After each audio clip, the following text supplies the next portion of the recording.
work over the slides. You'd rather not be right at the front. You don't mind? All right. Everyone got a seat?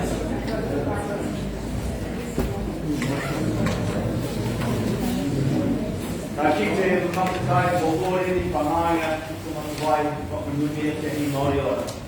I begin with the little passage from Paul's letter to the Romans. If your enemy is hungry, feed him. If he is thirsty, give him drink.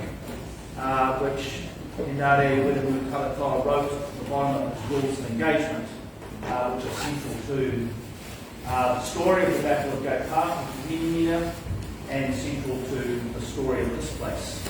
And in part, what informs our thing which is about the door that we came in, a photograph of which is up on the screens, all who enter here to be reconciled.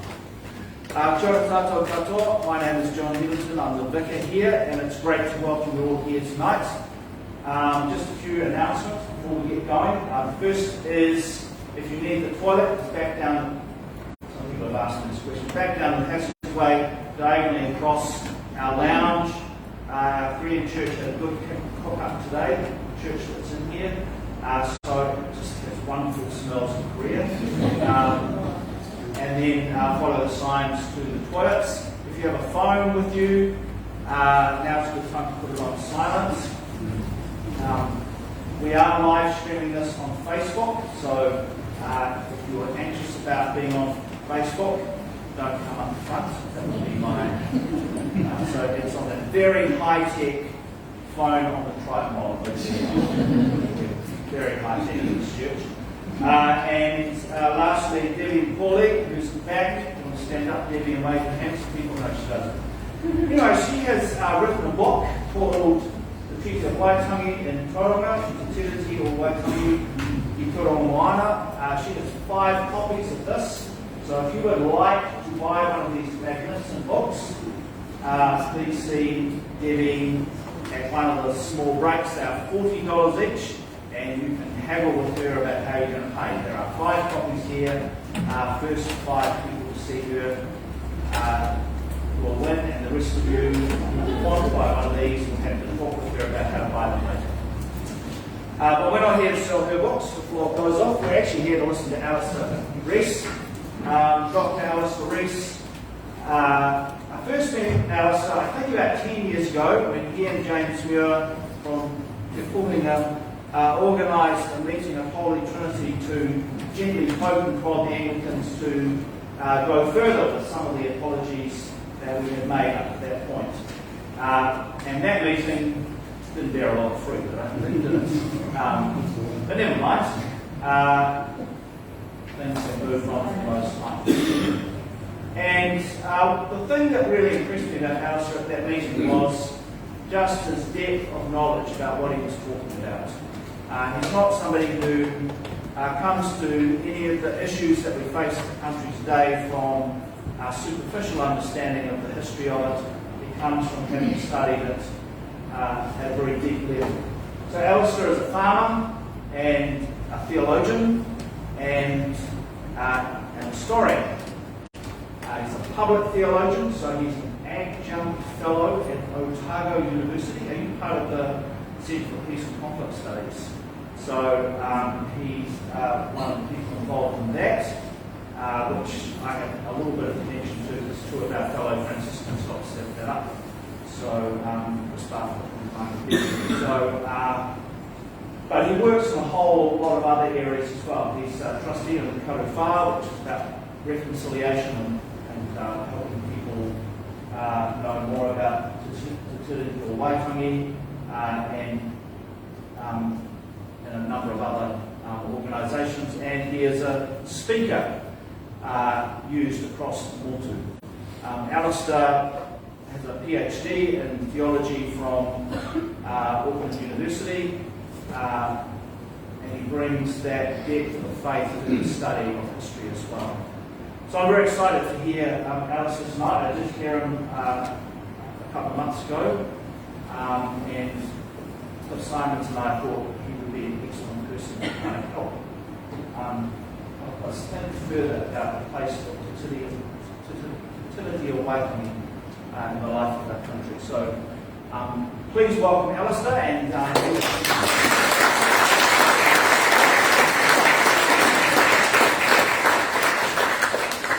Thank you, John. Can everyone hear me? Yes. Okay. Down the back. So, yeah, John, thank you so much. You've got a good memory. Remembering all that. I couldn't remember that about myself. So, yeah, well done. And I'm very grateful to be here. Let's see if we get the technology working. Oh, I think I need to turn it on. That'd be nice.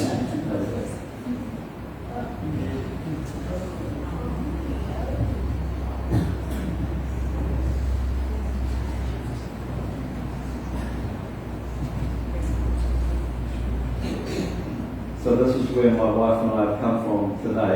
Actually, when I woke up this morning, I didn't know that we'd be able to get out because that's our driveway there, and it was about this far over the drive. So just over the last couple of hours, it's receded, and so we didn't need to get a boat. We were able to drive out and to be with you today.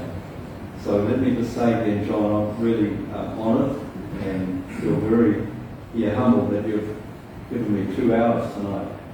And to you all, I don't know, do you realise that this thing is it's a 1 and 2 hours long? So, you can crawl out if it's, without making any noise if it's too much for you. So, no te kiata, mangara ki te whenua whakara pai ki matana katoa. Glory to God, peace on earth and goodwill to you all. No e hoa te whenua ngāni te ringia te ao mā matana katoa e noho ana I runga. So the earth is God's and everything in it belongs to Him. For ngā rangi, e rangi no e hoa, the heavens belong to God. Ko te whenua ia. E mea mona ki a mātou, but the earth is given to us. No reira ka huri atu ki ngā mana whenua ki kone. So I'm looking and wanting to acknowledge the mana whenua ki kone ia.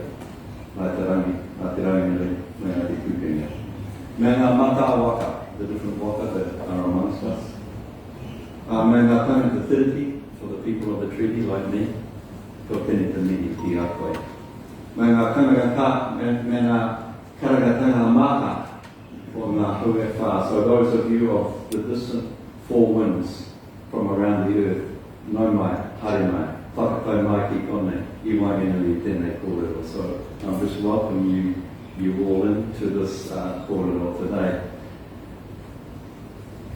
I also just want to acknowledge ngā mate, ngā aitua, e wāngenui I ngā awha pararo I ēnei rā. I just want to acknowledge those that have lost their lives in the midst of this storm that the whole Motu, well, half of Motu is experiencing at the moment. So I turn to them, to their families, to those that even in this city are experiencing great hardship. So kia koutou, kia raka, ngā mihi pauri.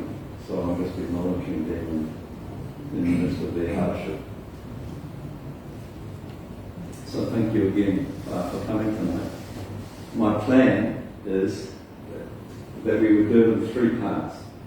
And the first part is that I want to build really an historical case about a treaty and why we have a treaty.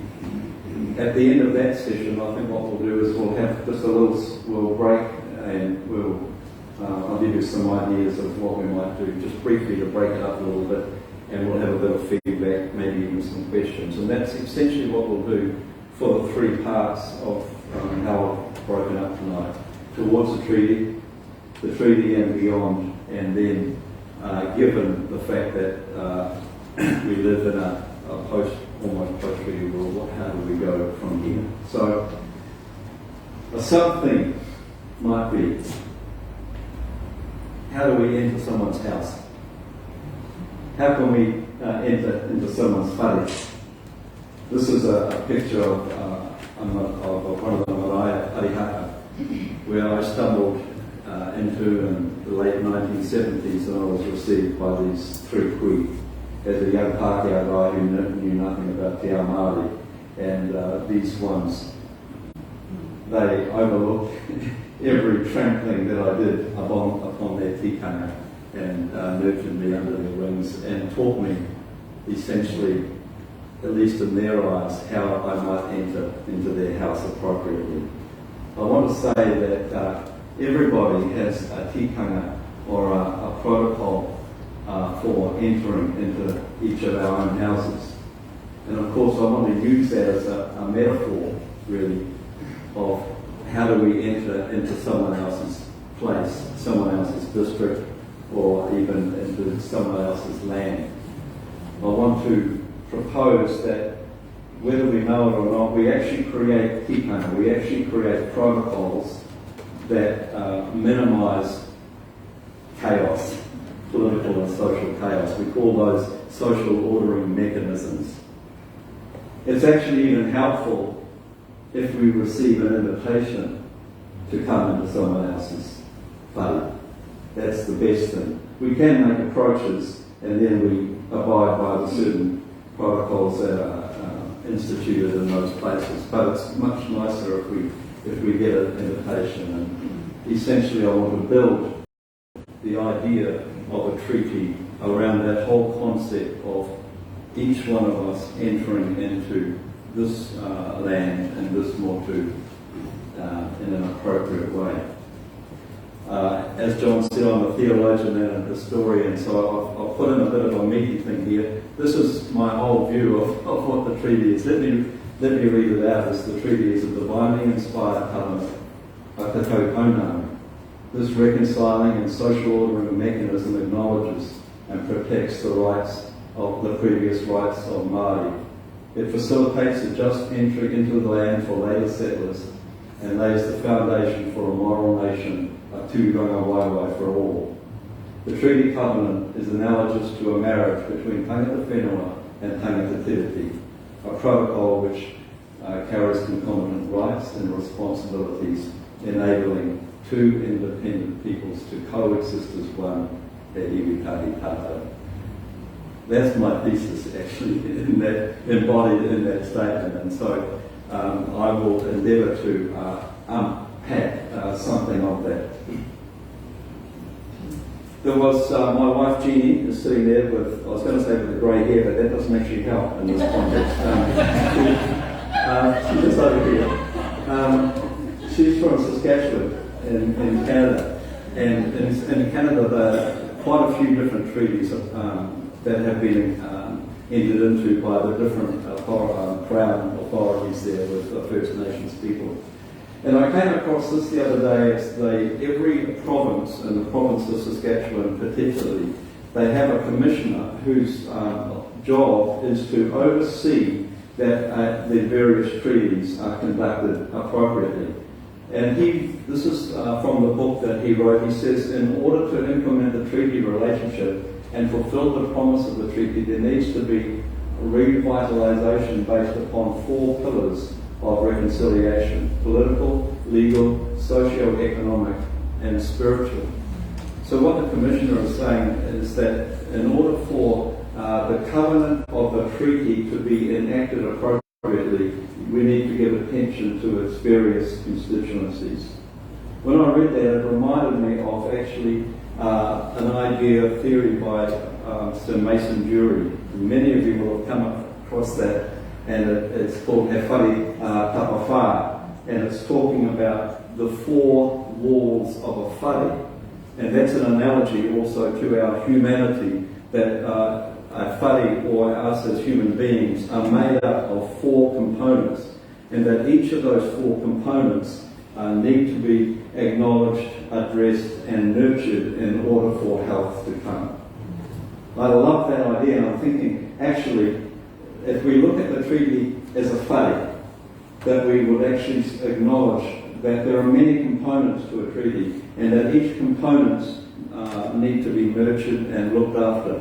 So it's actually highly complex. But the thing that interested me, of course, as a theologian, was that this commissioner is saying that there is a spiritual component to the treaties in Canada. Same as Mason Jury is saying that to humanity per se, there is a spiritual dimension that needs to be nurtured and looked after in order for the well-being. And I want to propose that actually there are some things about the treaty that have a spiritual component to it in order for it to be a healthy being. Professor Paul Moon, many of you will have come across him, very well published and somewhat provocative in many ways, the academic important. He said, since 1975, the Waitangi Tribunal has been primarily responsible, along with the courts, the politicians and academics, for interpreting the meaning and the application of the Treaty of Waitangi. I think to a large extent he's absolutely correct. In some ways I can be a bit rude and say that often I feel that the treaty has been captured by the lawyers. So one of the sad things for me is that the church has been absent from that table. The church over the many years has not really contributed to that narrative or contributed to that conversation. And part of my self-thing really is not to inject the church into a place where it doesn't deserve to be, but actually to rewrite some of the historical narrative which would attribute to the church a place that it deserves because of its role in the early formation. Because some people say to me, what's the church got to do with the treaty? You know, who do you think you are, putting your voice into the space? Where Claudia Orange, probably our foremost historian, up till now at least in terms of the treaty, essentially says that without the church, without the missionaries, there would be no treaty. So, as again, I want to say, I'm not making an apologetic, for the church.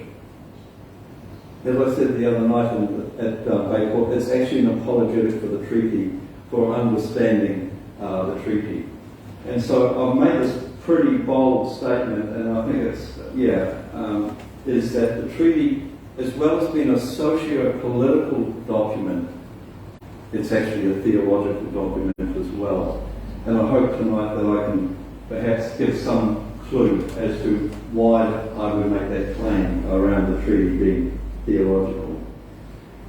All right, that's the intro. I just want to go into the setting up an historical background as to why we have the treaty. Our early encounter history, as many of you will know, between Abel Tasman, Cook, etc., and others, with Māori when they came here, was highly problematic. When Abel Tasman came here, at their first encounter down in the South Island, it resulted in death. And Abel Tasman named that area Murderer's Bay. So right from the very beginning, in terms of the settlers that were coming from Europe and encountering tangata whenua here, it was problematic. There was what I would call an immediate cultural clash. Not understanding the protocols, not understanding tikanga. Interestingly enough, not long after that arrival of Abel Tasman, a matakite, a seer, a porapiti, a prophet from Ngāti Kaununu, the Mahia Peninsula, his name is Toiroa Ihariki. He prophesied to his people and he said there is a new people who are coming. And he said there's te ingoa tō rātou atua ko tama I rorokutia, he atua pai o te rā a ngarawa no te tangata. There's a people who are coming. The name of their God is the son who was killed. He's a good God, but the people will still be oppressed. This prophetic kind of narrative actually was through the land prior to the arrival of people like James Cook. Different seers, matakiki, were actually giving a kōrero, giving some warnings about a seismic shift. So it's true, Cook comes, and you will all be familiar with the fact of his entrance into Gisborne and some of the issues that arose because of that. And again, I want to say simplistically that there was some kind of I think misunderstanding as opposed to only an aggressive entrance. It was some inability to be able to negotiate that new space. So we have those two coming, Tasman, Cook. They go back to Europe and begin to tell the stories to their various places around about this land, this amazing land way down the bottom that is full of, I was going to say milk and honey, but anyway, fish and timber and all those sorts of things. And so the whales that were just in abundance with that oil. And so we know that a whole group of people called the sealers and the whalers came down to New Zealand from Europe and from America, and they were seeking fortune. And they succeeded in that, and they arrived here and made the most of the abundance of this land. Again, this was a somewhat problematic encounter. It was a mixture. There was some win-win in it, but there was also some major loss in it. One of the things that I think is probably underestimated at the moment is in terms of what I would call the providential encounter between Samuel Marsden and a Ngāpuhi chief. His name was Ruakara, who was actually the nephew of Pahi. And Pahi was one of the first northern chiefs who made contact with the Europeans. So, in brief, Ruakara, like many others, he went out across the Pacific and he was on ships, and he ended up in London.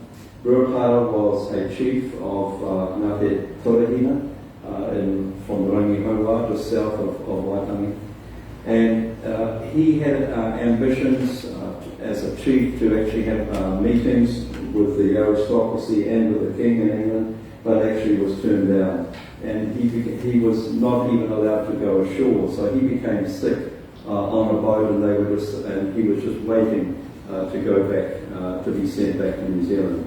Providentially, what does that mean? That's a word that theologians use. It means that we think somehow God's involved. We're not quite sure how, but we know He's in there somewhere. So somehow, that we could call it coincidence, if you prefer, that these two met.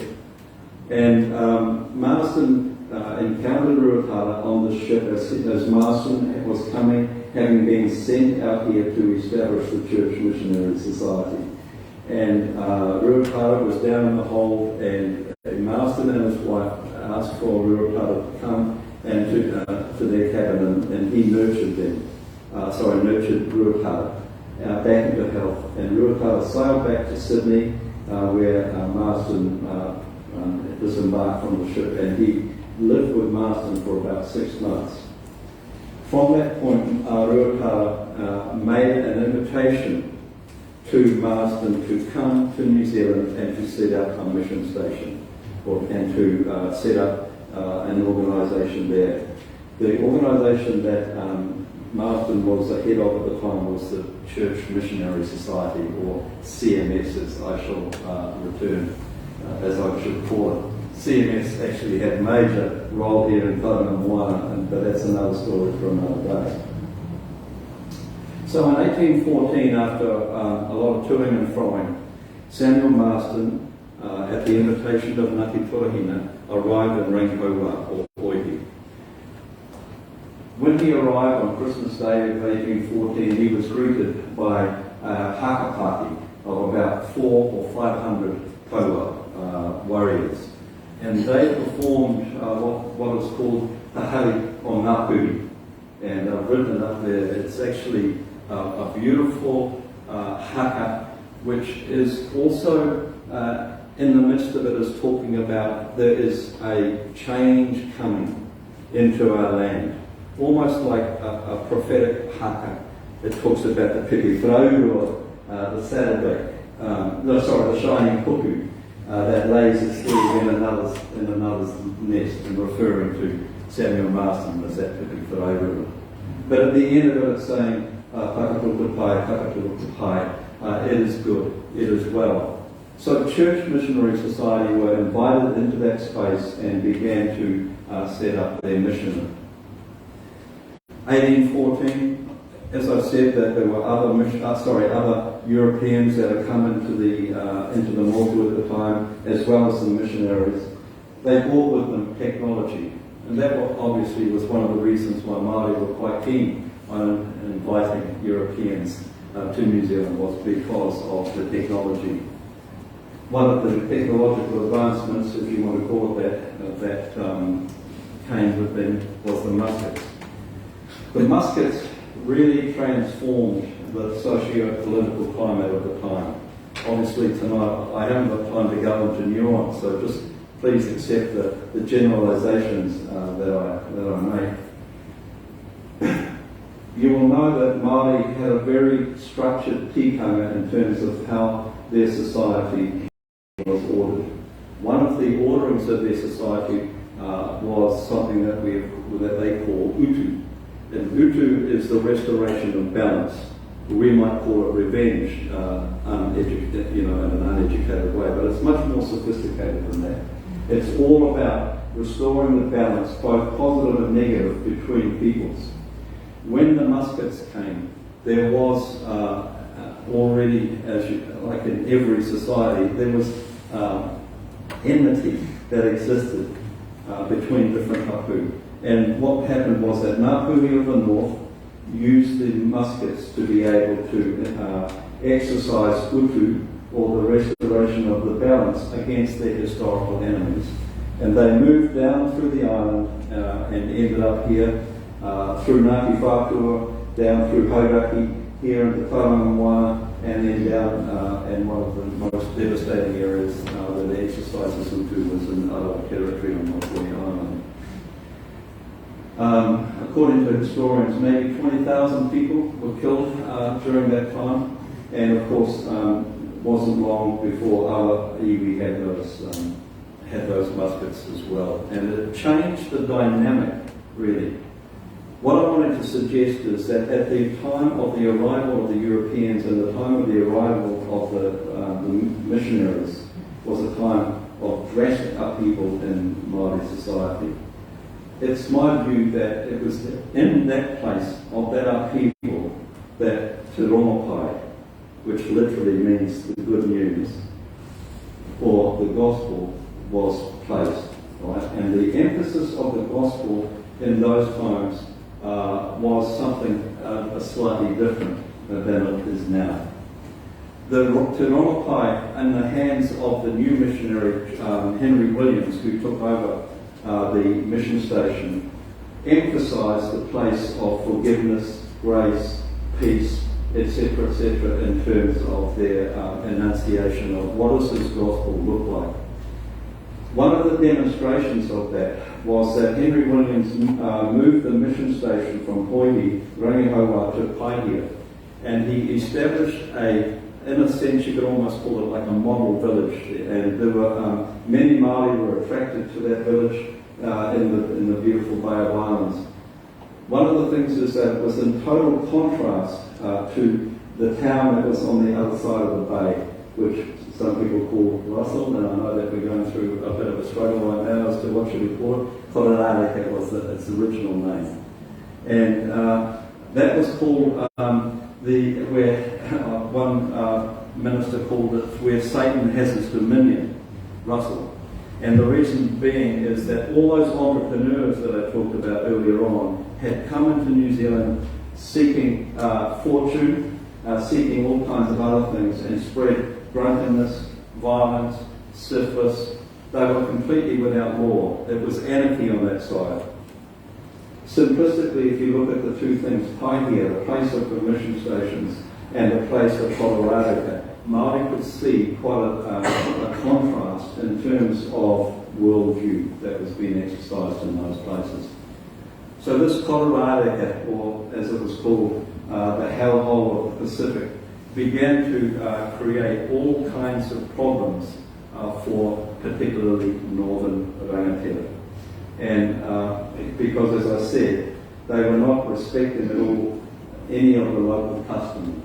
And so The major problem at the time was this influx of settlers that were coming in from Europe, and they had one thing basically on their mind in terms of their, apart from sex, that is, they had land. And land was the big thing that they were looking at. We call it Pūtaki o Te Rere. The British Crown was then found itself in the midst of this challenge, in the midst of this problem. The influx of mainly British settlers into a place who were being lawless, who had a demand for land, and the problem for the British was how can they control, how can they exercise some sort of authority over their citizens in a far-off land. We're still talking about context, we're nearly finished there, but the other thing that's really important, because this shapes, the context is the thing that shapes the nature of our treaty. The other major context is, if we look back into the UK, is a community called the Clapham community. Clapham community was a group of mainly evangelical Christians, people like William Wilberforce and others, who were very involved not only in evangelism but involved in social justice, and particularly involved in making advances to the Crown, to the government officers about the conditions of the day. It was the Clapham community that actually was the ones that initiated the Church Missionary Society. Contrast to that was Edward Gibbon Wakefield, who was the mastermind behind the land grab, the mastermind that was advertising New Zealand to people like my ancestors to say, there's as much land as far as the eye can see. And we're here to organise this for you, and you come and we'll make sure that you get lots of land. So these were some of the tensions. As I said, Northern Māori, Northern Rangatira particularly, were faced with this issue of these violent extremists that were amongst them. Who did they turn to for help? Who did they turn to in trying to sort through some of these issues? They turned to the Paihia people. They turned to particularly Henry Williams, and they said to them, you know, something needs to be done around these issues. So the Church Missionary Society, who incidentally, theologically were very conservative, very evangelistic, found themselves in times in the midst of these socio-economic problems, which they didn't want to be involved in at all, but that was what was on their plate. Northern Māori came to them and said, can you help us on this? And so the CMS early years were involved, particularly in sending letters back to the Crown in England and representing Māori and saying, there's stuff going on here that you really need to get attention to. The other thing that was happening over many years, Williams back here in 1823, was their role in peacemaking. I often talk about this slide here. This is an engraving of Henry Williams, the head of Church Missionary Society in Tauranga. He was invited down by Ngāpuri, Kitore, to come down on one of their utu raids. And here he is amongst the Wakakoura, sailing down from Paihia. And his journal it's really a fascinating journal account of Henry Williams and on his Te Kara there, that's the name of the kata there, sailing down from Paihia with the Wakakoura and encamped in the various camps as they're going along. And at night they're having this korero. They have their theological korero around things like utu and grace and forgiveness. But he comes down here in the midst of those battles, and actually was recognised by Rangatira here, and that's why Tauranga 1 ended up inviting Church Missionary Societies to come to Tauranga and actually set up a mission station. So this is the kind of activities of the early missionaries. Cutting back over to the UK, another significant person and very underestimated in terms of our historical narrative is this man called Sir James Stephen. Again, Sir James Stephen's whakapapa is the Clapham sect. Sir James Stephen was the permanent Under-Secretary in the Crown, and he was responsible for, as it were, for the colonies. Previous to that job, he had spent time in the West Indies, and he had been involved in the anti-slavery movement.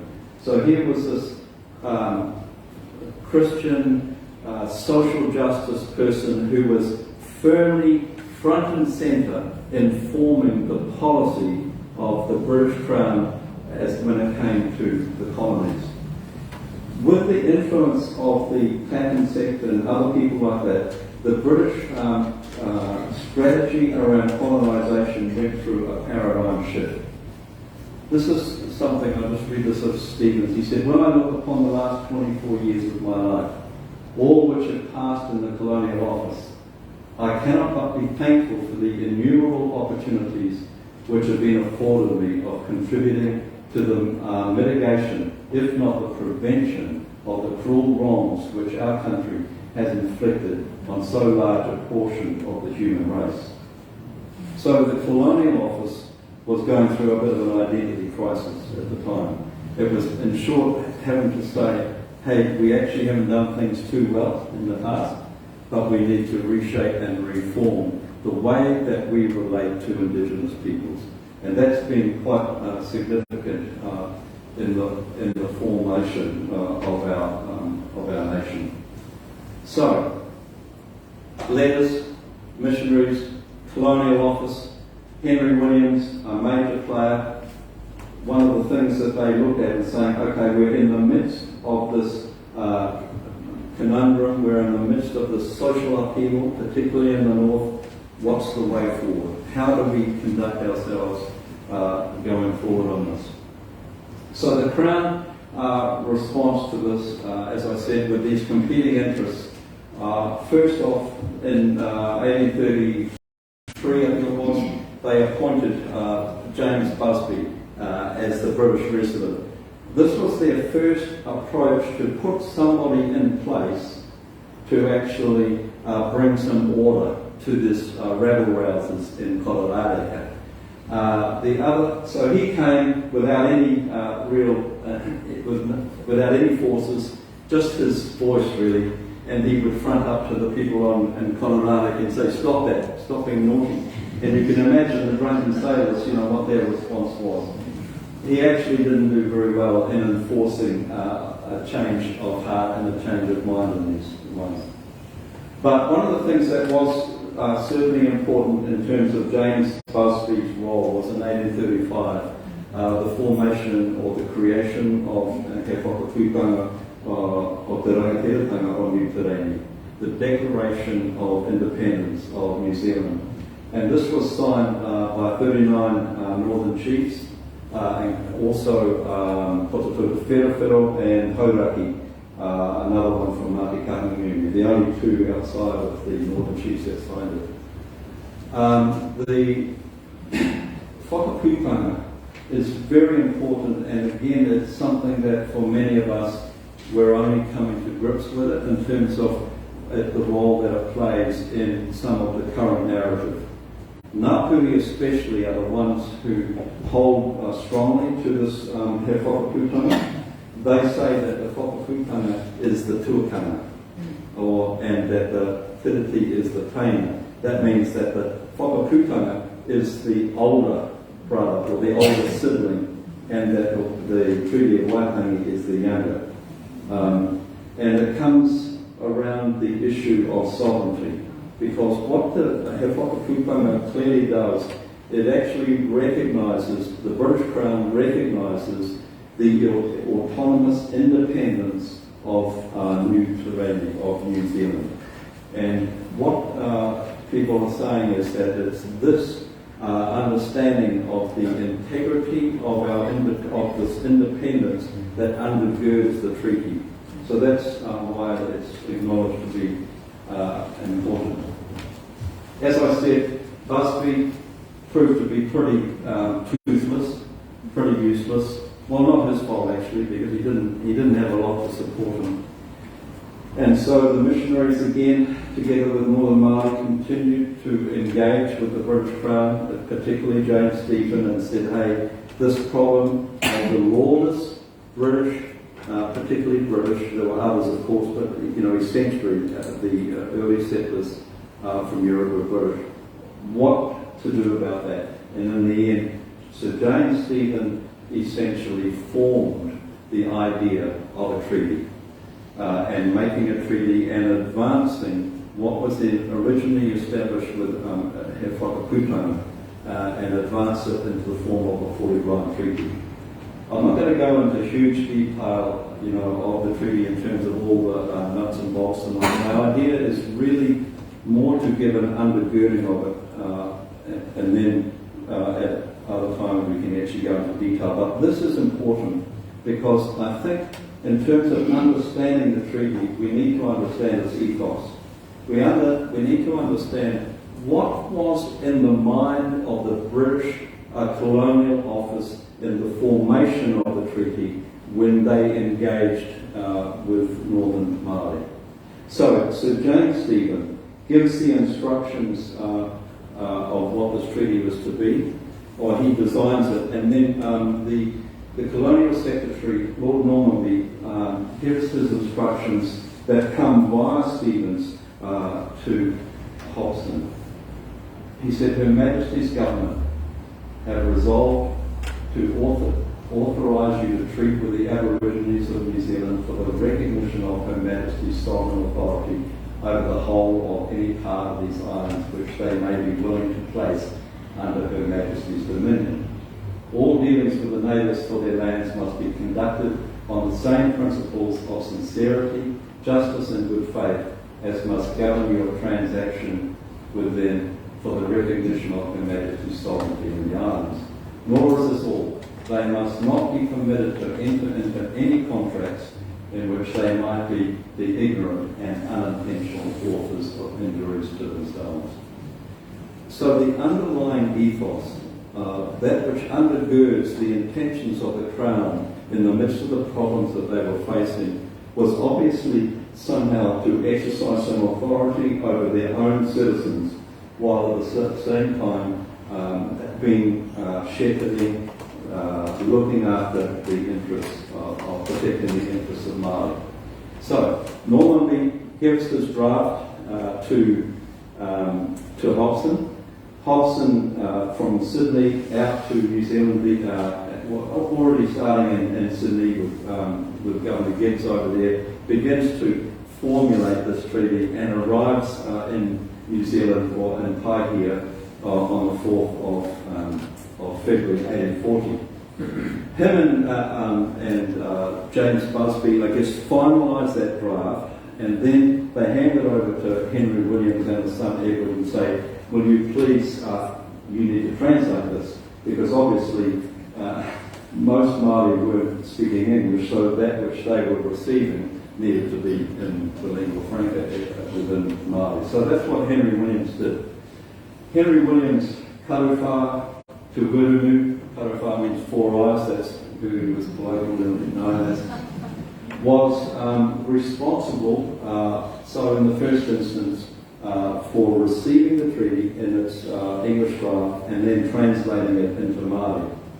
Now, the other things that he was probably essentially or even significantly as important as that was that it was Henry Williams who had the confidence of Rangatira.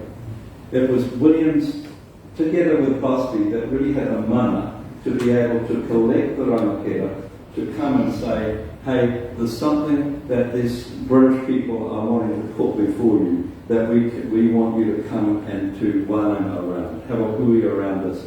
And so it was particularly the mana of Henry Williams that was able to gather Māori to actually, in the first instance, to be able to consider that which the Crown was offering.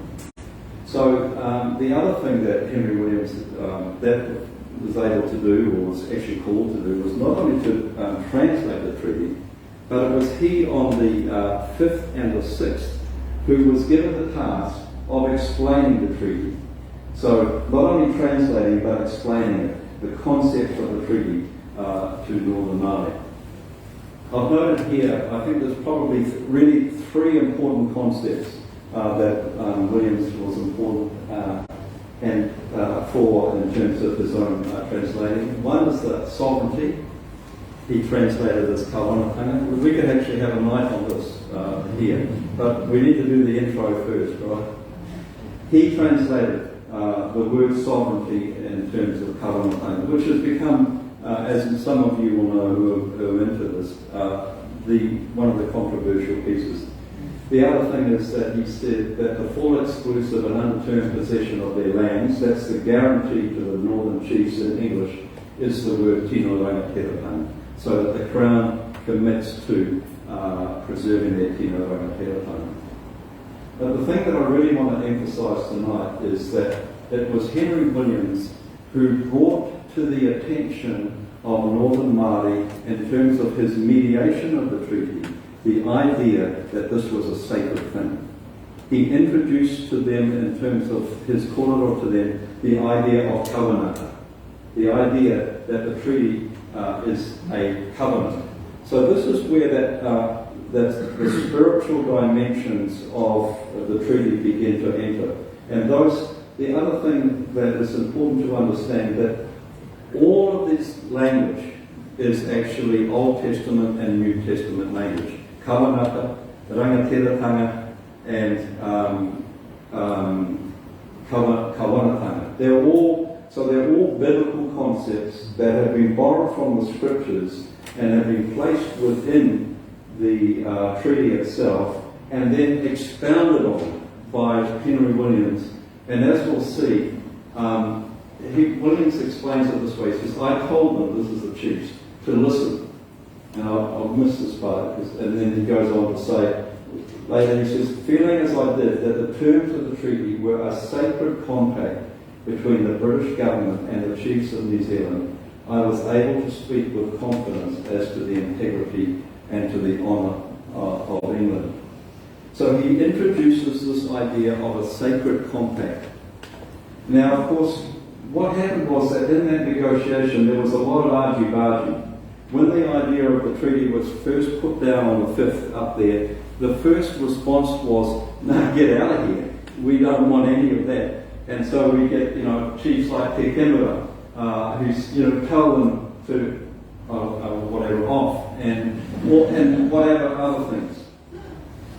It was essentially the chiefs that had the closest relationship with the Church Missionary Society, with Henry Williams, who turned the tables. Those that had been baptised by Henry Williams, like Patawane and up in Kaitaia, no Pero Kanikaleau, the Te Rarawa chief, who had been baptised, who understood something of that, of the sacredness, of the essential nature of this treaty, and it was them that was able to turn their own people and to say, hey, yeah, I know some of you don't think this is a good idea, but we think it's right. And so this was the final thing. Heke, who was actually the first one to sign the treaty, even though Kawete actually went ahead later on and put his name above, he says, remain governor, a father for us. This, my friends, is a good thing. It is even as the word of God. So the missionaries had instituted Te Paipera Tapu as a sacred document, and Henry Williams had been able to convince Ngāpuhi particularly that this was the case. And so as a result of that, Heke and others convinced the other chiefs that were there, around 50 odd chiefs at Waitangi, that it was a good idea to sign. So anyway, they were invited up to sign. Last minute, the French Roman Catholic Bishop Pompallier stood up in the midst of the meeting and he said, hey, wait a minute, what about us Roman Catholics? It's all very well for you Anglicans and you're off having this thing with Māori. What about us? Are we going to be looked after? And it set a bit of a turmoil into the camp. And so Henry Williams turned and he had a conversation with Hobson. Incidentally, what happened was that Hobson said, Williams, this is Colenso's report, he said, actually, you should have said this before. If he'd said this before, we would have written this into the treaty. Anyway, what happened was they actually did write it out. They wrote out this statement, and it says, the governor says the several faiths of England, of the Wesleyans, of Rome, and also the Māori will be protected. That's called the fourth article, or the oral article. And as you can see, I don't know if you can read that on the bottom, but I recently got a phone call, well actually about a year ago, I got a phone call from a couple of kaumātua from here in Pounamu. One was the late Huikaka Hukawe, saying, hey, we're going to launch a petition and we want you to be a part of it. And this is on the phone. I said, oh, okay, yeah, well, what's the petition? And the person involved said, we want to launch a petition to the Crown asking for the recognition of the oral article or the fourth article. So I said, yeah, I'm in for that. So we've got a petition that's before the Crown, and it will be received earlier in this year. So if you're interested, you can actually just Google it. If you just Google oral article petition, and you can say yes to that, and we'll get another number. So what I would like to do as we're closing and have this, we'll have just a little session together. I just want to finish off with this. This is kind of like the last bit about actually signing the treaty. He says yes. Pompelia raises his hand. They get the affirmation of that, and then they get invited up, and Hobson shakes the hand of each relative and says, Te Tiriti. We are now one people. And of course the signing goes on, and then it goes all of that takes it around the motu, and you read Debbie's book, and it's all there about Tauranga and the signing of the treaty down here. I want to, later on in the session tonight, I'm going to explore quite a lot more in depth this idea of Hobson's Tatau, but I want to leave it for that for now. And what I'd like us to do is, just over maybe 5 minutes or so, if you could just, with the person next to you, all right, just talk over where we've come to right now, and particularly, actually it would be most interesting to me, even consider this idea of this oral treaty, this fourth article, or just anything else that we've talked about up till now. Just talk. Maybe 3, 4 of you together, talk about that, and then what I'm just going to ask for is either there might be a question that comes out of that, or you might want to make a statement. So yeah, let's just do that now, okay? We'll give you about 5 minutes.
of where they got to? Oh, yes, I see that hand.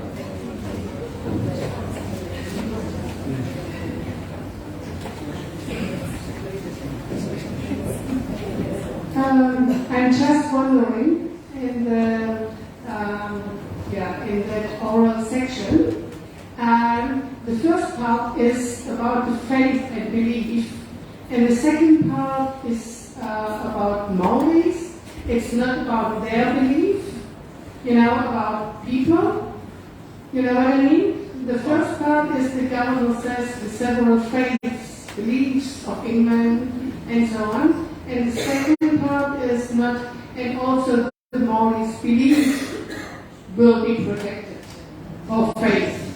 It's just the people? No, the beliefs. The beliefs? Yeah, so it's the whole affirmation is a belief affirmation, that the beliefs of the folk that were represented there, either both the Church of England, Methodists, Catholics and Te Ao Māori, that the Crown is saying that within their jurisdiction that all those faiths would be acknowledged and looked after. Anyone else from any group? Here's a hand.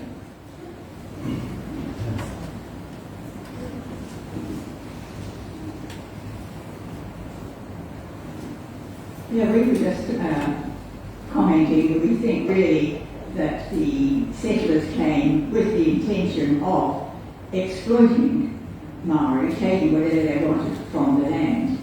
And that Maori in turn, of course, had exploited Maori already, people there, and the mighty are stronger exploiting the weak.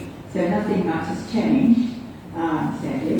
But we do feel that, yes, even the missionaries, they had a belief that they were going to impose on the Maori people, regardless of whether the Maori wanted it or not. So I think it comes back to human nature, that you take, if you want it, you take it, and if you don't get it given you, you take it the best way you can. So sadly, nothing much has changed. Yeah, that's a fairly sad indictment of human nature. Yeah. I see, James. I'm just going to say, really just put a little bracket around missionaries enforcing. I think there were about 20 missionaries, 20 mission groups.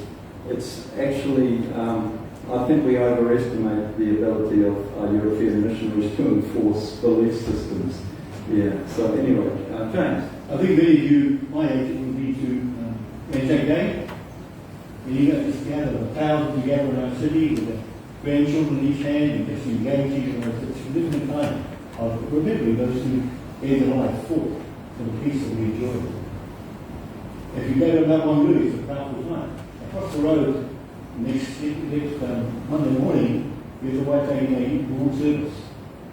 It's at 10% or less than what we see over there. And that bothers me, to leave a church and understanding some of the story. I find that a grief to my feelings.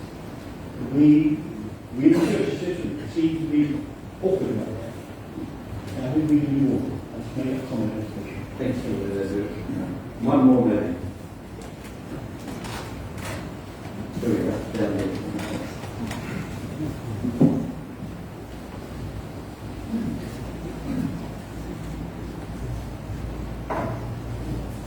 Right, I was just contemplating, thinking over what you're talking about the roles the missionaries had in their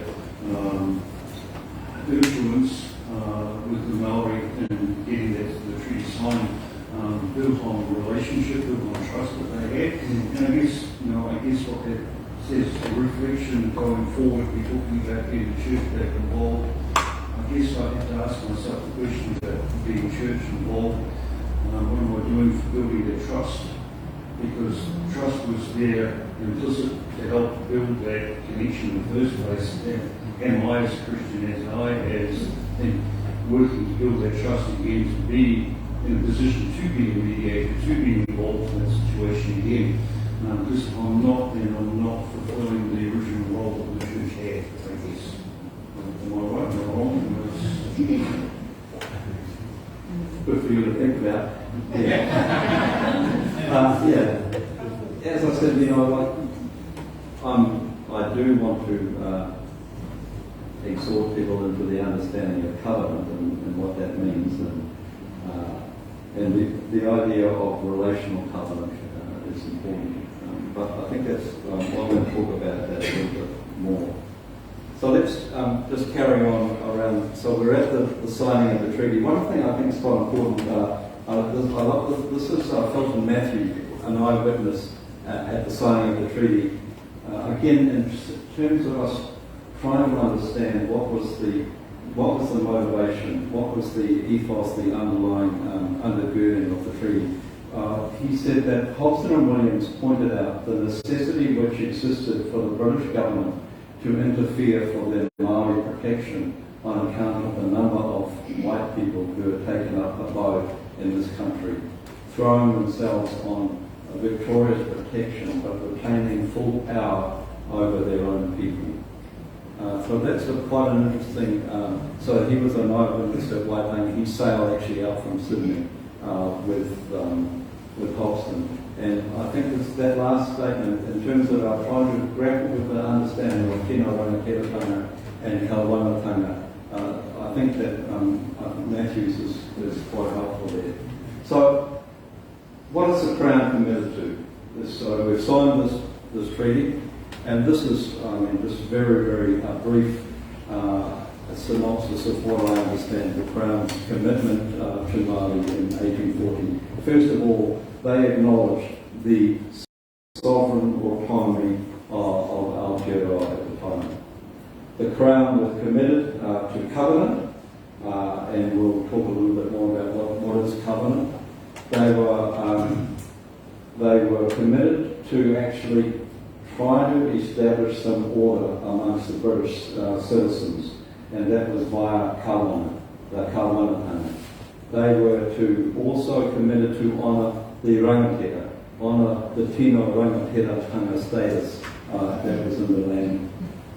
They were also committed to preserving Māori land holdings, and one of the way they were to do that at the time was they exercised the rights of preemption, so that all sales had to go through the Crown.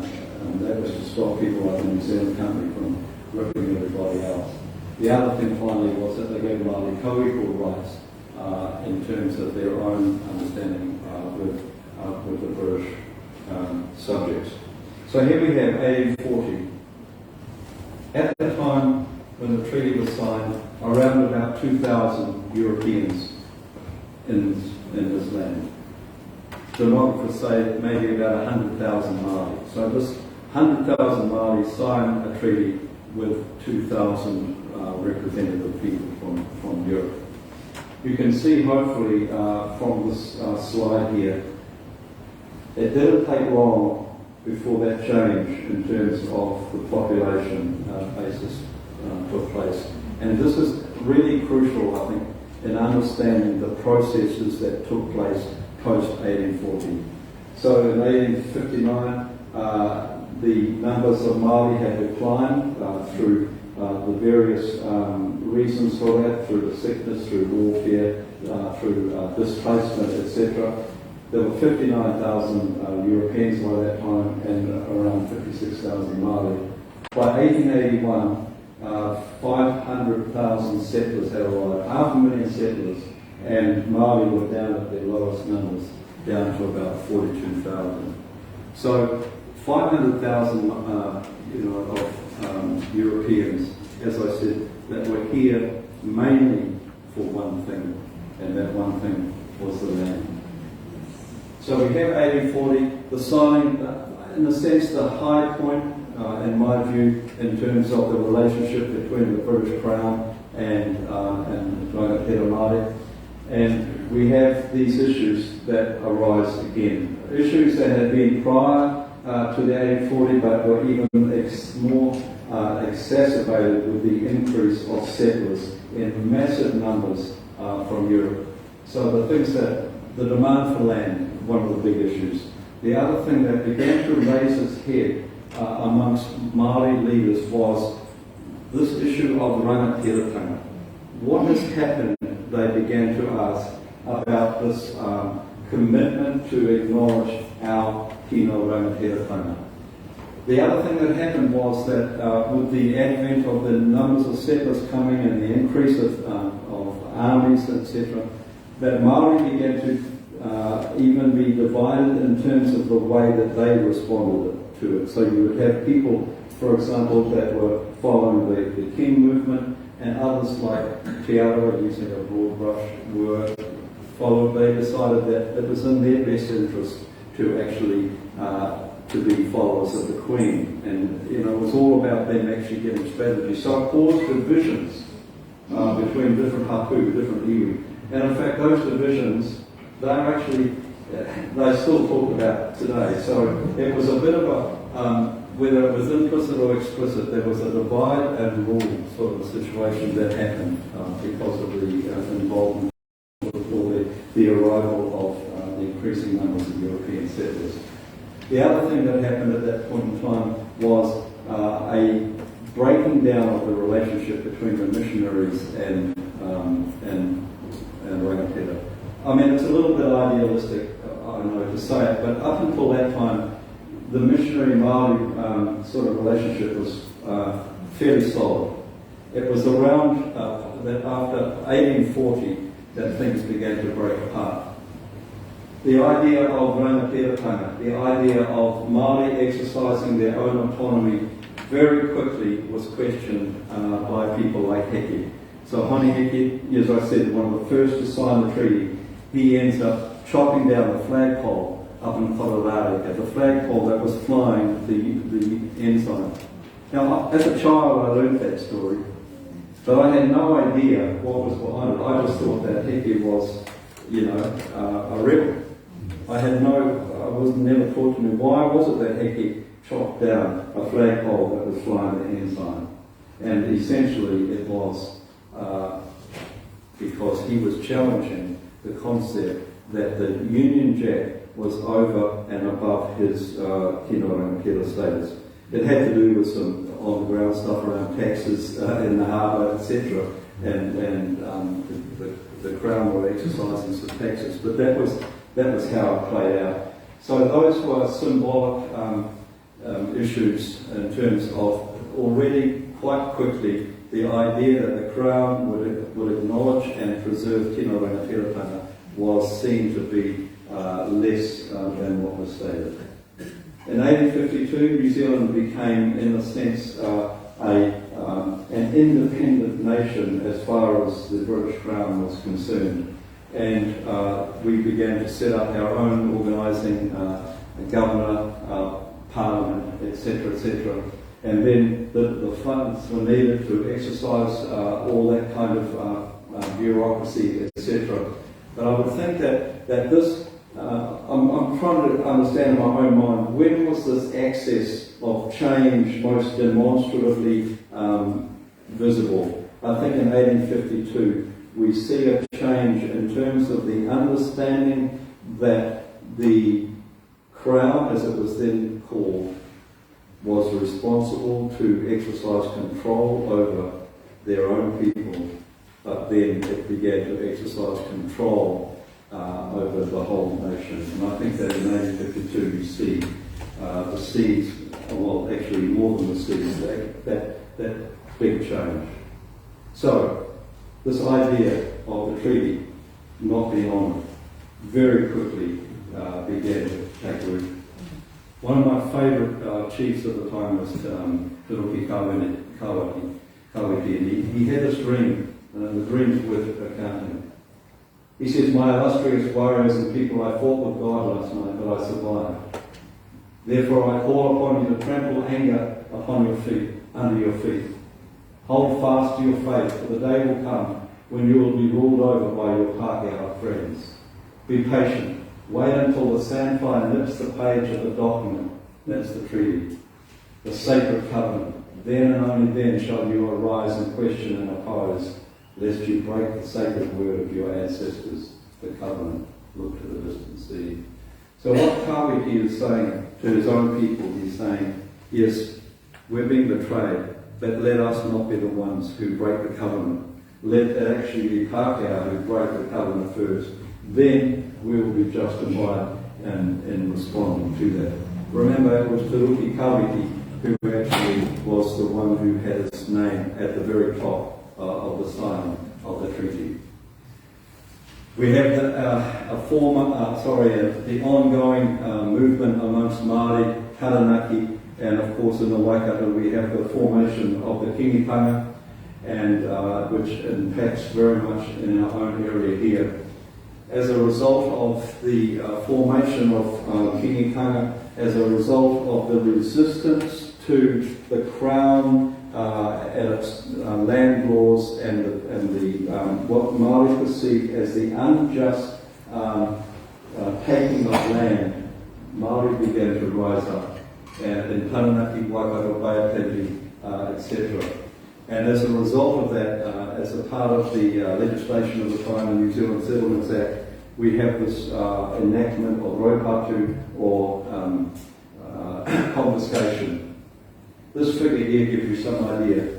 Māori land holdings in 1840 were around 27 million hectares.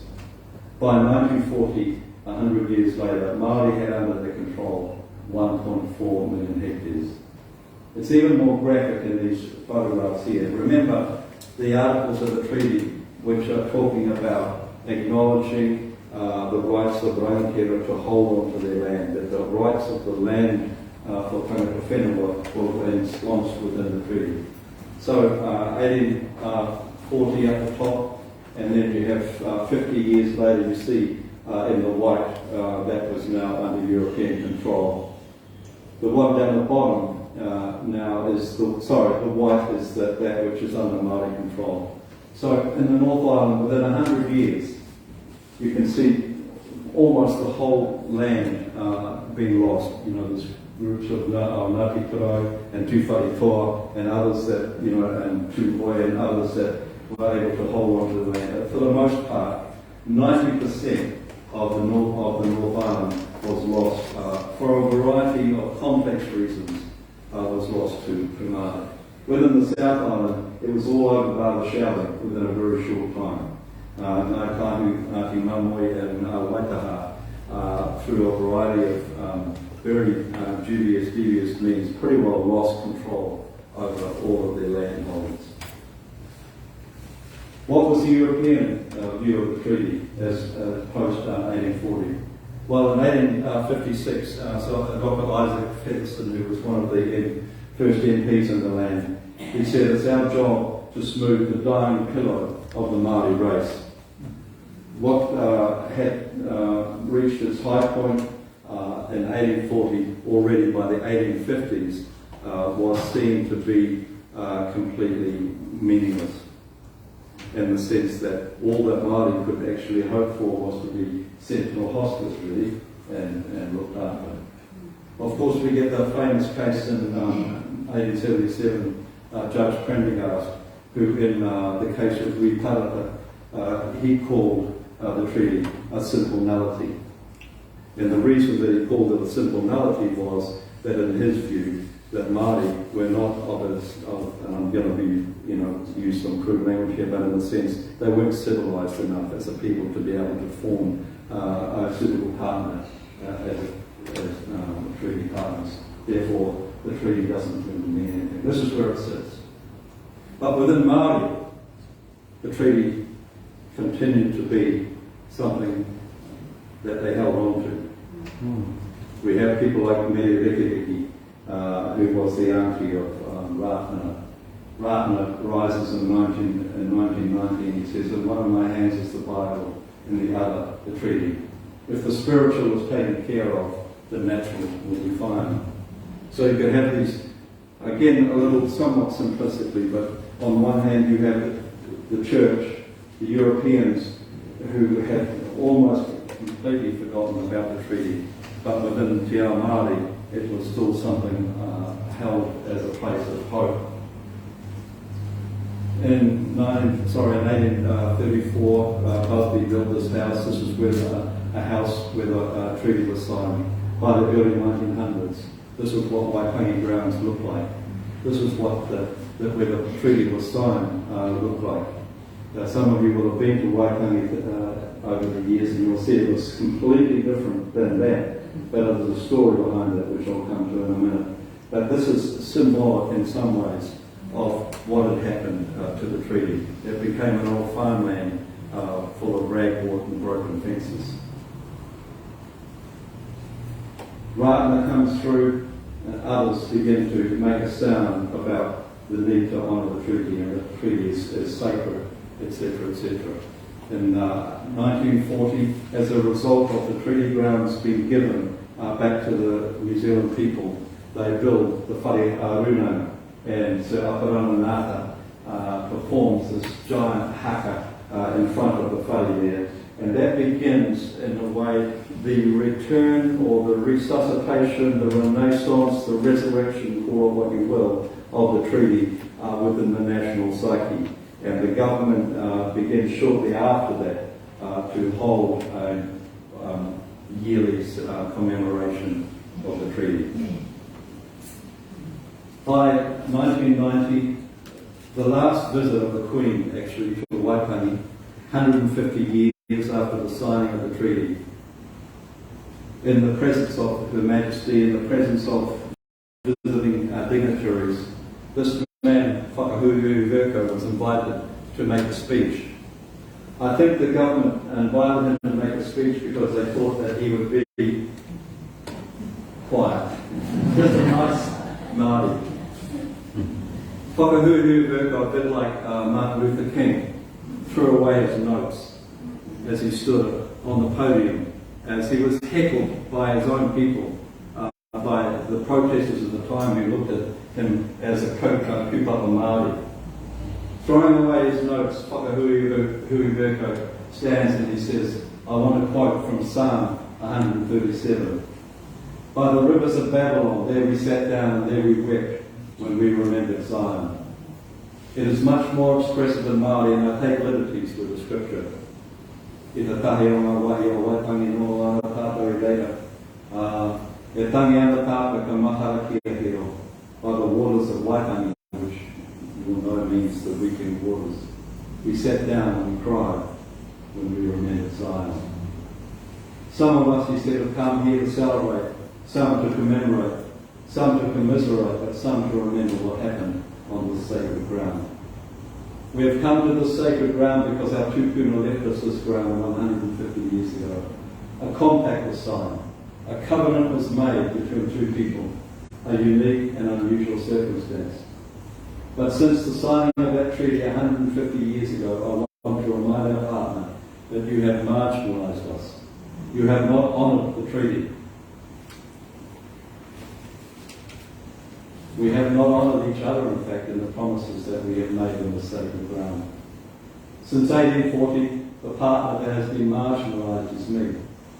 The language is yours, the custom is yours, the media by which we tell the whole world is yours.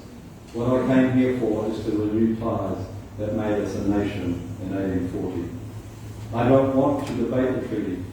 I don't want to renegotiate the treaty. I want the treaty to stand firmly as the unity, the means by which we are one nation. As I remember the songs of our land, as I remember the history of our land, I weep here on the shores of the Bay of Islands. May God grant us the courage to be honest with one another, to be sincere with one another, and above all to love one another in the strength of God. So I come to the waters of Waitangi, and I weep for what could have been a unique document in the history of the world of indigenous people with the patriarch. And I still have the hope that we can do it. Let us sit and listen to one another. Powerful speech, and I think still resonates with us today. I'd just like us just to break again for a few minutes and just reflect on something of this post-treaty, and just maybe some of you will want to make a statement or ask a question about what we do. Just 5 minutes again. Can we do that?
from your group?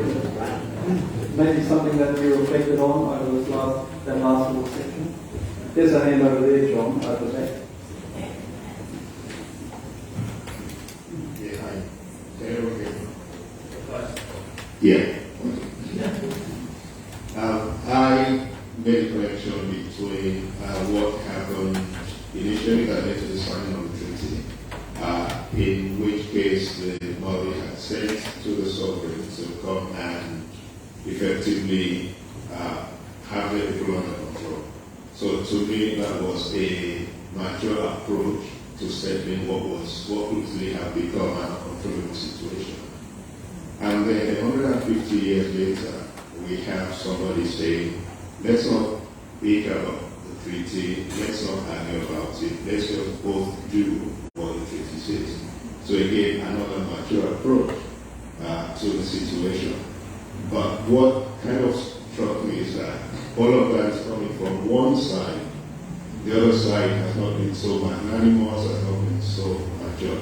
I recognize that things are beginning to change, but as I said, just that distance of 150 years, it seemed like one side was the one that was always willing to be, I guess, conciliatory and mature about the situation. Thank you. Anyone else?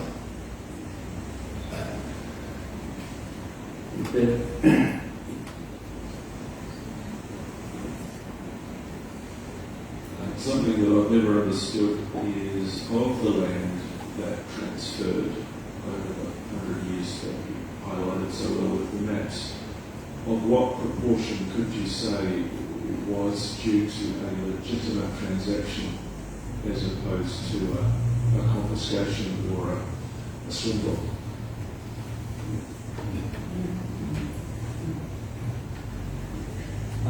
Yeah, that's a very good question. Honestly, I've been totally guessing.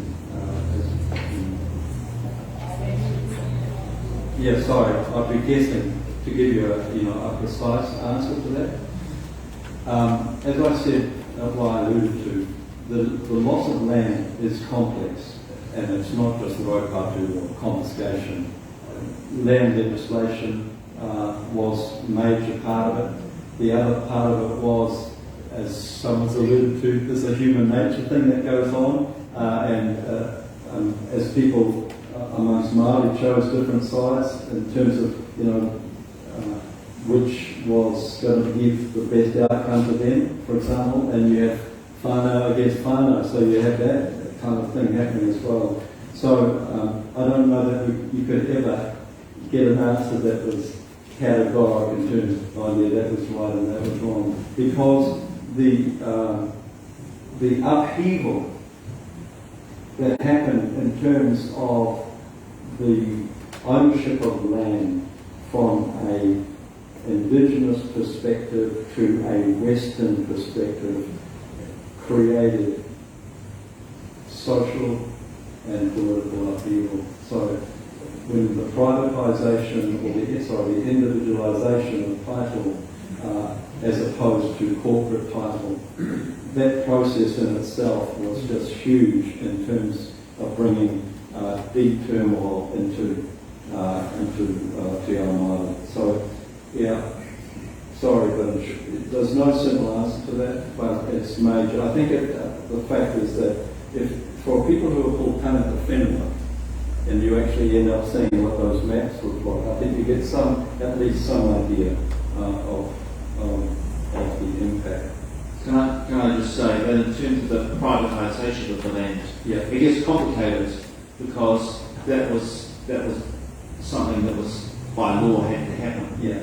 And so Māori had to then pay for the surveying of the land and to go through the court process, and they incurred debt that they couldn't pay, so they then had to sell that land to pay the debt. So that looks like a legitimate transaction. But if you don't have to privatise your land in the first place, then it's not a legitimate transaction. So even the question is complicated in terms of how we come to it. Exactly. Thanks, John. And that's what I mean, really, that the processes, in terms, I put it down to, again, the clash of worldviews. the clash of worldviews in land tenureship has been instrumental in much of the carnage. And may I suggest that it's that clash of worldviews still exists.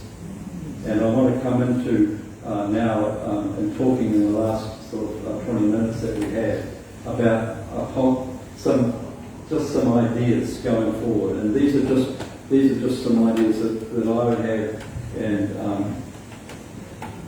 they're based around at least understanding in the first instance the nature of the treaty as covenant. One of my early history professors at Waikato University, when I first started on this journey many years ago, Peter Gibbons, who wrote, "Colonisation is not just an early morning fog that dissipates mid-morning as the bright sun of national identity comes out." What he's saying in that is that the process of colonisation is not something that belongs within a decade in the 19th century.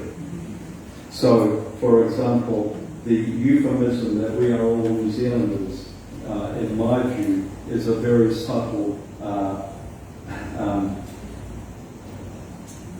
instrument of the process of colonisation. As we seek to form our identity, we use this very benign statement, we're all New Zealanders, which is of course true, but it's actually what's underneath that statement and what it actually means in terms of the preservation of the commitment of the covenant of Waitangi. Sorry?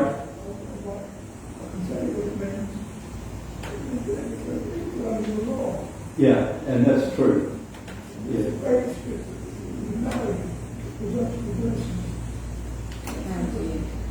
What this gentleman is saying, that means that we're all equal under the law. Actually, I have no problem with that as a definition of that. But it's actually what's implied within that statement. There's a lot more. And just let us go on, and we'll hopefully it might become a bit more apparent. So we have this agreement, this covenant that's in the land. The interesting thing about the idea of covenant is that actually the Crown used that same term. And the reason I want to emphasise this word covenant is because I think it answers a lot of the questions that people are sometimes asking about, well, how long does this thing go on for example. That when you start actually understanding the nature of that which was agreed to in terms of covenantal understandings, you'll see that it actually informs some of our narrative. So at the Kohimarama conference, for example, in 1860, both the governor of the time and Governor Lord Brown and also the Native Secretary referred to Waitangi as covenant. And actually they use the word rather than covenant. Bishop Manuhuia Bennett says the treaty is a sacred covenant entered into by the Crown. What I wanted to suggest is that the covenantal language referring to this thing that sits in the land with all the sacredness, with all the almost non-negotiable aspects to it, has something that has stayed consistent within the narrative, and it's not only within a Māori narrative, but also an English narrative as well. Remember I showed you that photograph of the old the Busby's old house? That the Waitangi Treaty grounds had fallen into ruin. It had become, in fact, it was a farm that wasn't actually even a successful farm at the time. And we had in the 1930s a Governor General, his name was Lord Bledisloe, and as most of you are aware, in those days the Governor General was somebody who came from England and had a very finite period of service and then went back to England. Lord Bledisloe was approached about the grounds of Waitangi, and he went up there for a visit, and he became completely convinced that this old farm that was up for sale should actually be purchased by him, and he ended up giving the grounds back to the nation in 1934.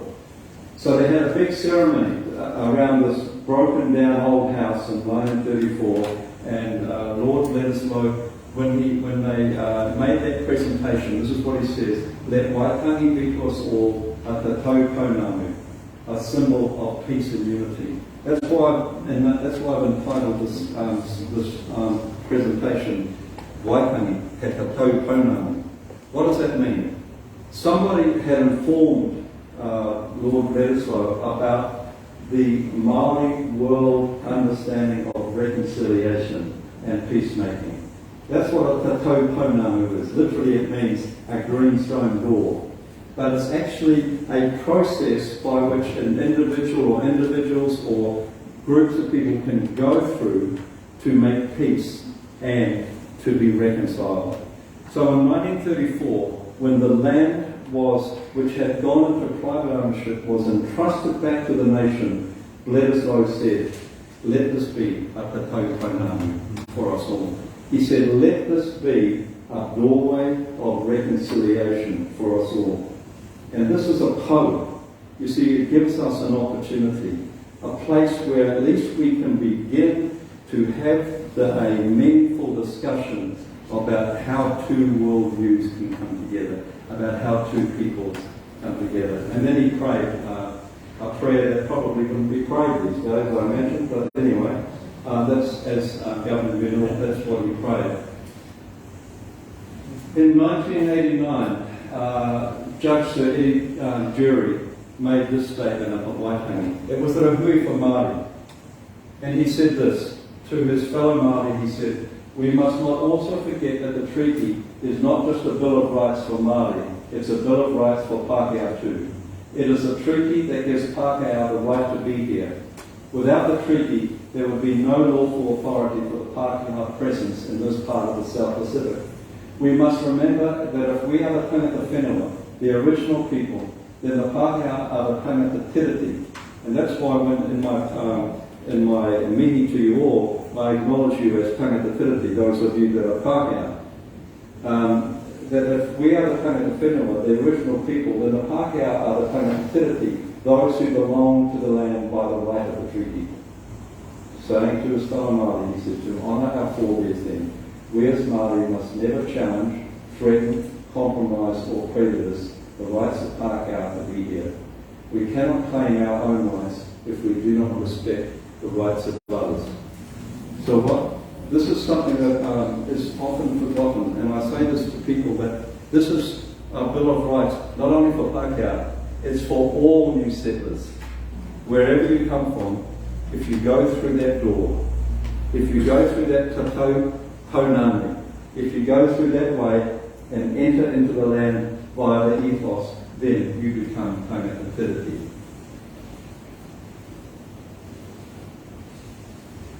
No.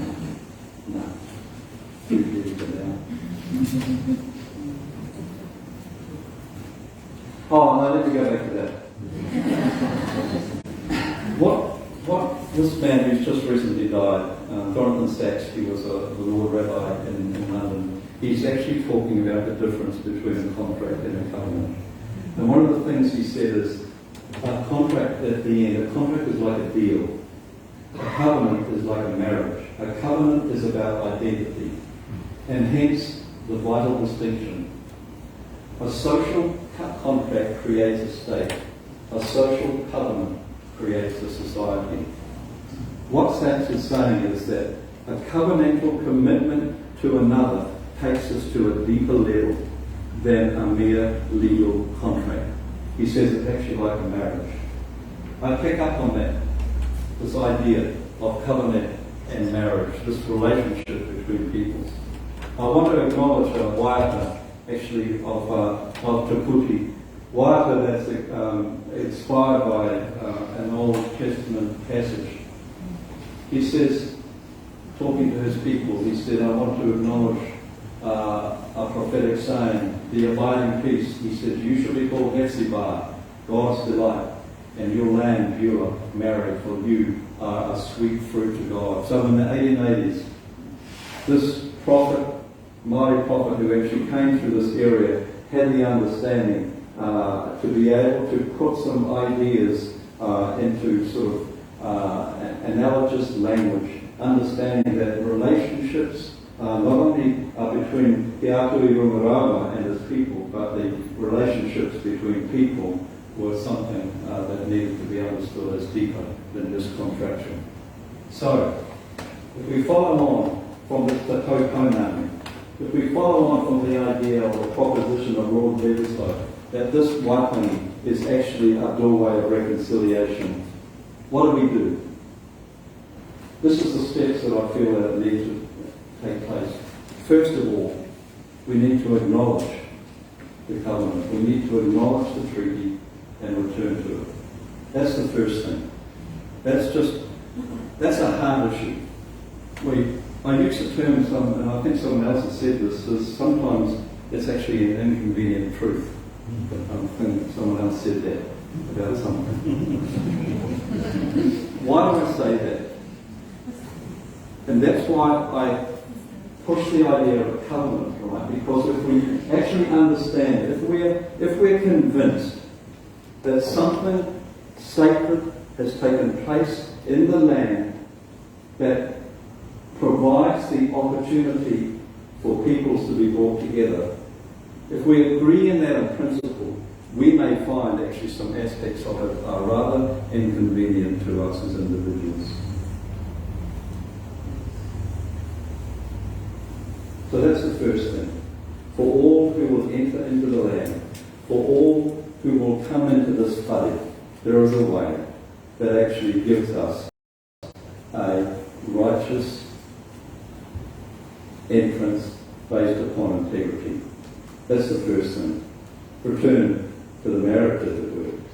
Secondly, we need to put some things right. It's not enough just to make lip service to say, oh yeah, I agree with it. Let this inconvenient truth come and rest among us, and actually is all of us ask individual questions as to what role do I play in terms of this restitution? What role do I play in order to put things right? Especially if the dream is at the end of the day, we understand Waitangi has been this tūranga waiwa. It's a place to stand for both Māori and Pākehā. I want to suggest that we need our imagination here. We need the Tukuti kind of imagination. We have these articles, 3 or 4 if you want, but these are kind of stark.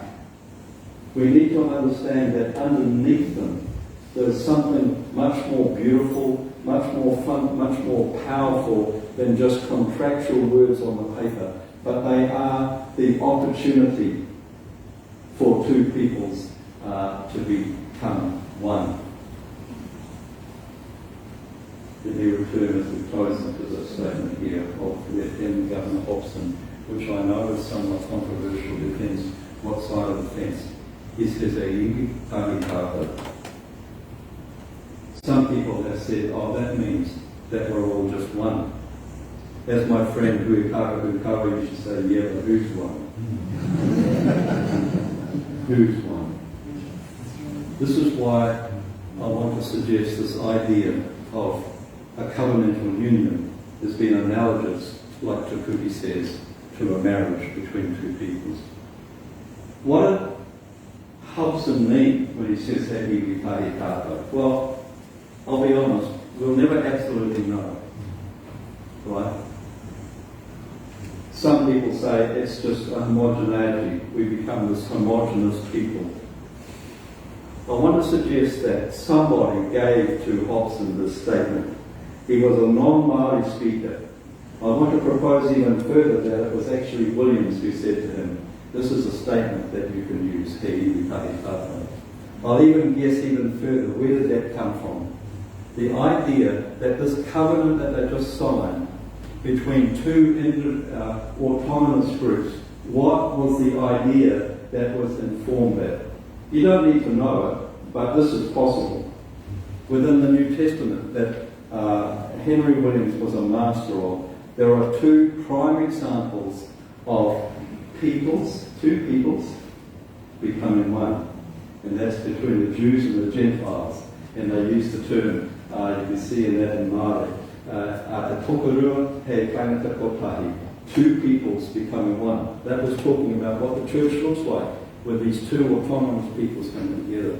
The other example of it is in a marriage, when two autonomous peoples are joined together in the covenant of marriage. Tu tohua he tohu tahi. We are now one. The thing that's so important to acknowledge in those two understandings that Hobson brings to it is it's not bringing two people into a homogeneous one where they merge and they become just an amorphous one. The two, both the Jew, the Gentile, and the two marriage partners retain their autonomy, their integrity, but they are joined together in terms of that autonomy as being one. So it's like a political marriage. I'll finish on this. How do you make a marriage work? Don't ask me. How am I doing? Look, I'm actually, I just want to get some ideas. I'm not an expert on this at all after 40 years. I'm still actually a bit of a rank outside of that. Really, again, drawing on Pauline ideas, biblical ideas, that at the core of bringing two peoples together, or two groups together, is the idea of self-sacrifice. The idea actually is of agape. The idea is aroha. The idea is love. I want to suggest that this covenant of Waitangi needs to go beyond rights talk, and it needs to actually be affirmed as a deep spiritual covenant that requires a self-sacrifice and an expression of love of one partner to another. What does that look like in real terms? I, as Te Tiriti, I look around me, I look at what the Crown is doing, what the government is doing, what the Council is doing. I, as a treaty partner, I say to myself, is that good for my partner? As I'm actually esteeming Māori as tangata whenua above myself, that's what I give myself to.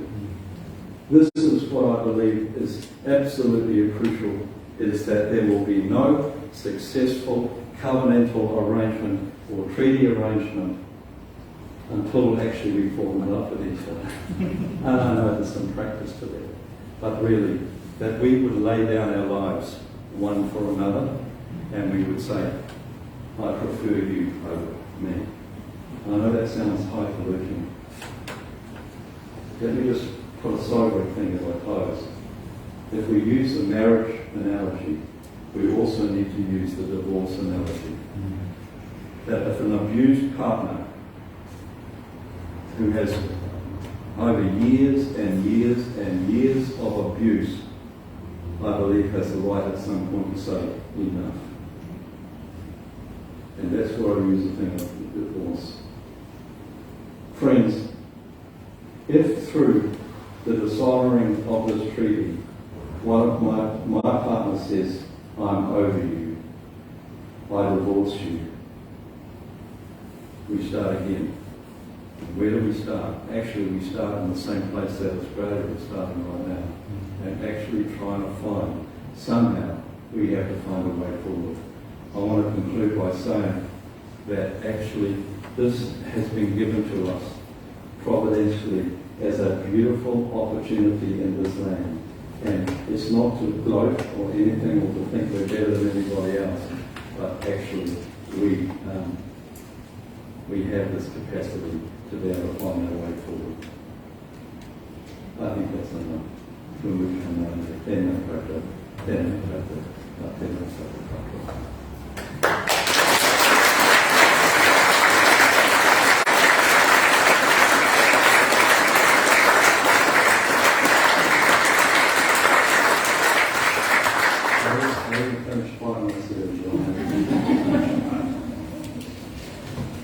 Not going to risk any questions or comments. Yeah, I'm happy with that. We've got 5 minutes if you want to. I'm not forgetting. I don't know if anybody else. There's a hand there. Thank you. I arrived here 42 years ago when I was interviewed in London at the New Zealand House. I had not put down my racial background because I was under the belief that New Zealand had no racial issues. And I was told by the Pākehā consul there that, well, that's okay, you look Māori, you'll be able to get to it. When I arrived, I thought, oh my goodness, what an insult to the Māori, because I don't look Māori. Most people have put me in another bracket. When I took my citizenship 10 years later, I took my citizenship and it was a piece of paper through the post and I was a citizen of New Zealand. My husband became a citizen 35 years later, 5 years ago, and he had to take and swear allegiance to the Queen. He was born in Britain. He was already a subject of the Queen, but he still had to swear allegiance to the Queen. This year, for the first time, I attended a ceremony at the marae here in Tauma, where the new migrants were welcomed in by the Māori, sharing their cultures with Māori culture. And understand, it's the first time I've actually experienced it, and I thought, wow, we are moving. Maybe a divorce isn't necessary, just a re-education, because 42 years ago, I didn't have that education coming in. I've had to learn as I've gone through, but still stay within my Pākehā framework, even though the wording probably doesn't apply so well on my skin colour, but it's nevertheless still the Pākehā framework. I do think we're changing. I do think there's hope. And like anything, when it's rocky, we've got to keep looking. We've got to keep trying.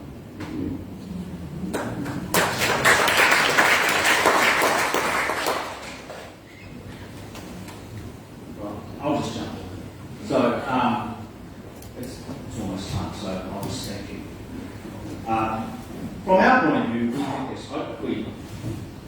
We're not quite at the divorce point, which is what tonight's all about, really, and why we've run these lectures now on and off for the last 9 years is because we want to see that reconciliation happening, and part of that is learning our story, even the difficult bits.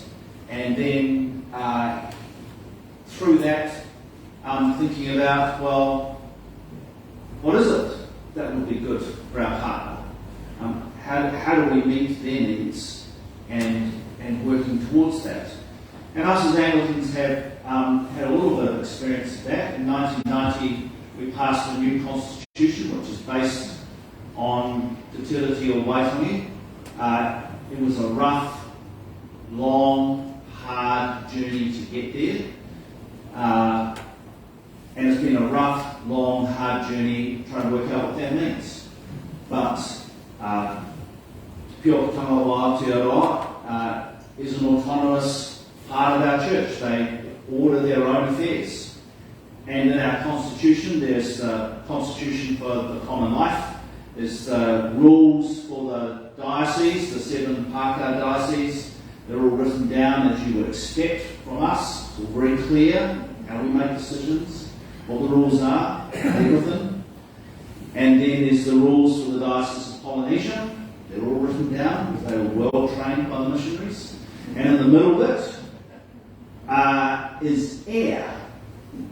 So there's just the title sleeve. And that's because Te Tiriti Māori are having a debate 30 years later about whether they even need written rules because they're an oral tradition.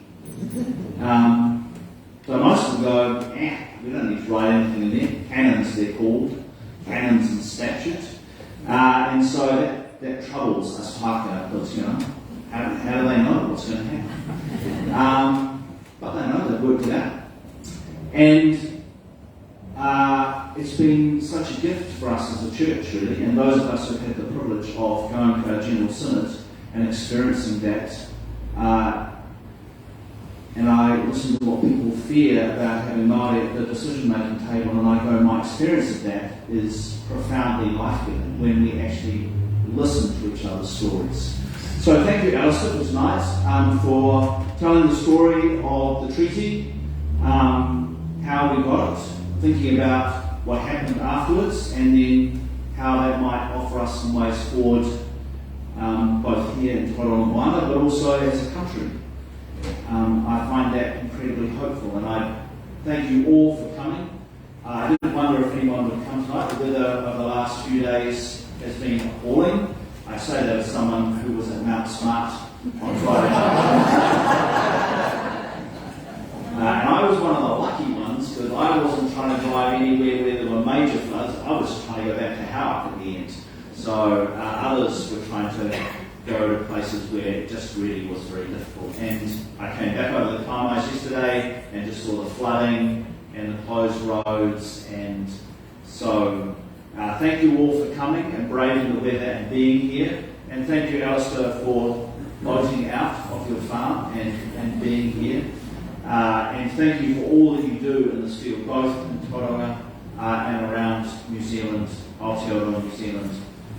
You are in my prayers, and please accept a small koha on behalf of the parish for all your hard work and for your work tonight. So please thank Alistair.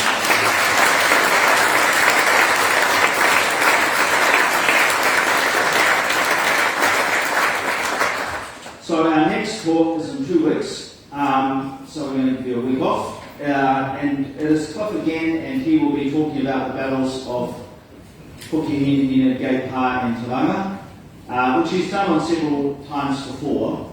But as Bonnie, my wife, pointed out, every time you come and hear him, you learn something new. So even if you've heard it before, come along, because you will hear something new. I've heard him a lot of times, and I learn something new every single time. Please invite people, tell them to come along. There are a lot of people in Tauranga who don't know the story of these battles. They are some of the foundational stories of our city. And we need everyone in the city to be able to know the story of them and to be able to tell the story to each other and then to think about how they shape how we relate to each other. So please advertise it, invite people along, and I hope to see you again in 2 weeks' time. Thank you for coming.